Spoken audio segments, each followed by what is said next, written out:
We are going to be getting started on worksheet 11, VL-1121, and this is about addition and subtraction equations.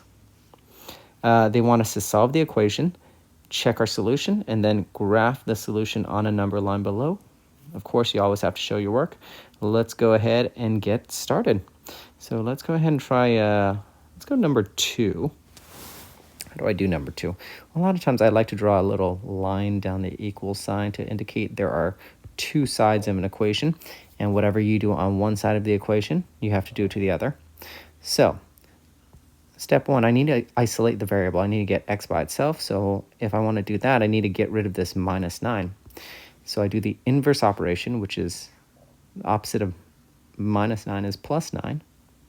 And if I put plus 9 right on this side of the equal sign, I have to put plus 9 on the other side of the equal sign. So plus 9 on the other side.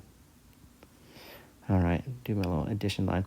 Now, minus 9 and plus 9, those things cancel each other out because minus 9 and plus 9 equals 0.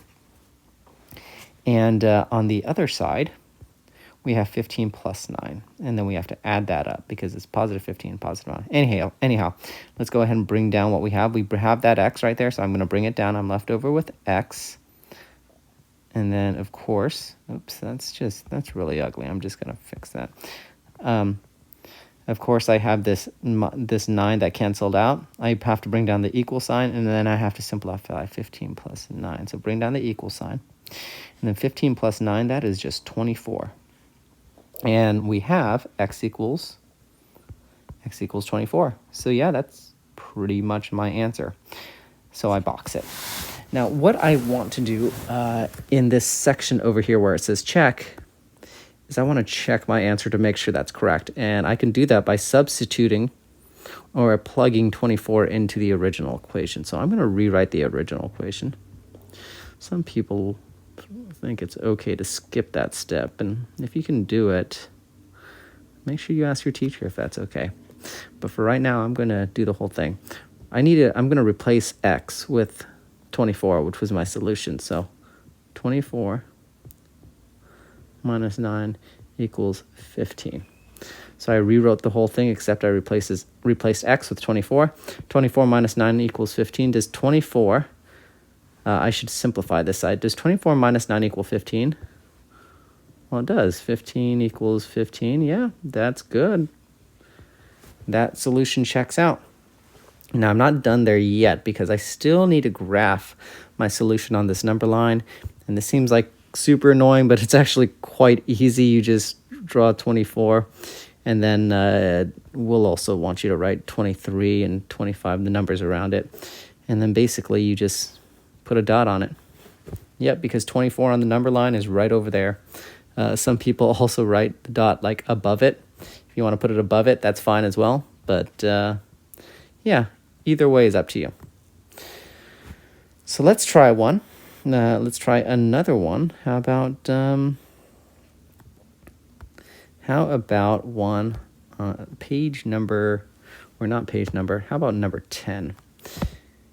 All right, so again, I like to draw a little line down the equal sign to indicate that whatever I do on one side, I do to the other. So I have y plus 7. I want y to be isolated. I want it to be by itself. So what do I need to get rid of? Well, I need to get rid of the plus 7. The opposite of plus 7 is, of course, subtracting 7. Minus 7. That's the inverse operation. So I'm going to subtract 7 on both sides because whatever I do on one side, I do it to the other. 7 and minus 7 cancel out, so you can just cross them off. 12 minus 7 is, of course, 5. Bring down the equal sign. Bring down the only thing left over on the right side, which is the y. And y equals 5, or 5 equals y, whichever. Typically, when you read this, even though it's 5 equals y, you always say y equals 5. So y equals 5. Now, I want to make sure that that is my solution, so let's check it. This time, 12 equals y plus 7. Again, I'm going to replace the y with 5, which was my solution, plus 7. And does that equal 12? Yeah. 5 plus 7 is 12. That is correct. That answer checks off. That's a little check mark, by the way. And then let's graph this. Let's start with the 5. Put a dot above it or on it, and then below it, before it would be 4, of course, and afterward would be 6, and that's it. That's all you have to do to graph. Let's go ahead and try one more of those problems on the back side. How about number 19? We have 9 equals y plus 9. Well, let's do it without drawing the line down the middle, because some people don't like that. So I need to get this y by itself, but 9 is being added to it, so let's do the opposite of adding 9. Let's subtract 9, and whatever I do on this side of the equal sign, the right side, I have to do on the left side. Cross that off because it cancels it out.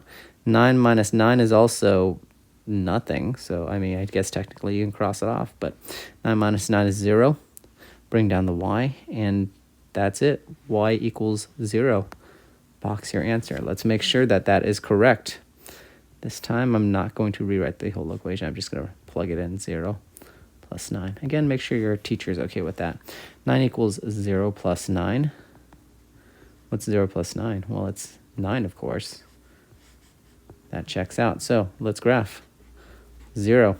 Don't put the 9 over here just because you had just, looked at the 9.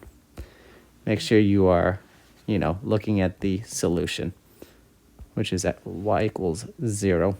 So 0, put a dot on it or above it. And then, of course, 1 is afterward. And what's before 0? Well, it's -1.